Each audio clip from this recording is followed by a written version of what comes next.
Clear Creek Vineyard and Winery is an estate vineyard and winery.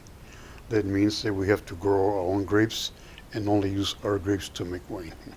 We have grandfather water rights from the West Clear Creek. It's a stream that starts up in the top of the Maguion Rim, and the water is pristine. There's no development in the stream, so we get the water from the creek to water our vineyard. We have a pond, and we place the water in the pond. We practice organic farming methods over here. We use geese to weed the vineyard, chickens to get the bugs. We hand harvest our grapes. We have 10 varieties of grapes that we grow here, and we crush, destem, ferment, and bottle. We do the whole thing over here. We practice using organic fertilizers. I buy some chicken manure from Hickman's every year to use for fertilizers, and we also use the water from the bottom of the pond that's high in nitrogen because of the fish in it, so we don't have to buy any chemical fertilizers. When I was young, my grandfather moved in with us, and he was a real grouchy guy. 4 o'clock, he would have a glass of wine, and he was better. And then at 6 o'clock, he would have another glass of wine, and he was much better. So I saw the value of wine.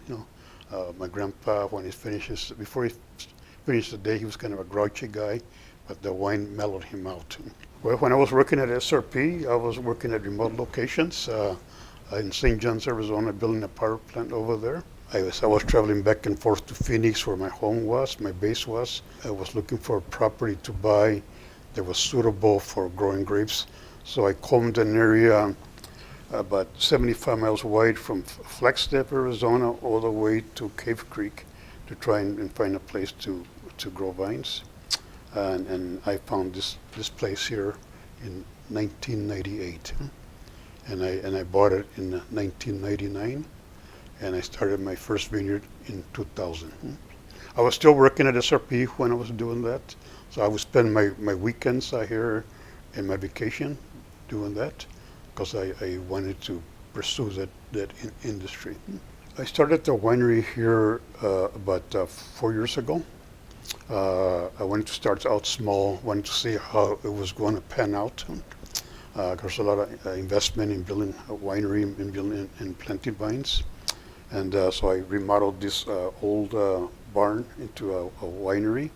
And also part of it is a tasting room, which we're in right now. Over the last 2.5 years, the business is starting to improve. It's improving about 18% per year. And the facility right here for wine tasting is small. I need to build another facility that's larger. So I'm in the process of designing and building a new facility right now. I have 5 employees. I have two people that work full-time in the vineyard, and I have 2 people that work part-time in the wine sales.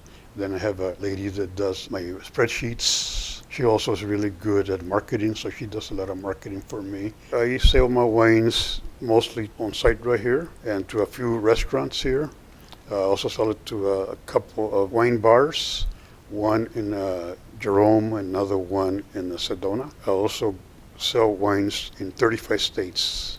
I get a lot of tourists here coming from Phoenix, and I'm the first winery coming north on the interstate.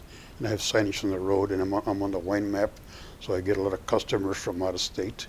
And I also sell a lot of wines to people that come up here from Phoenix. They have second homes or summer homes up in the mountains here, and they like to stop by here and buy wine going up and going down. So I have a good steady stream of customers. Well, Arizona is hungry for wine. We used to have some vineyards a long time ago, but prohibition killed it. This area is very good for growing grapes. Warm days and cool nights as required. And the Verde Valley has a lot of water. We have the Verde River and 4 tributaries that feed into it. So it's a really good place for growing wine grapes here. My title here is the owner, but I'm also the winemaker. And I also like to get involved with the farming part. I enjoy working in the vineyard, training it, to look good and to produce high quality wines. So I'm involved with the whole aspect of it, but it's too much for me to cover all the bases. So that's why in the future I'm gonna try and get some more help to help me. my days are long here. So I need to reduce my time so I can have more fun.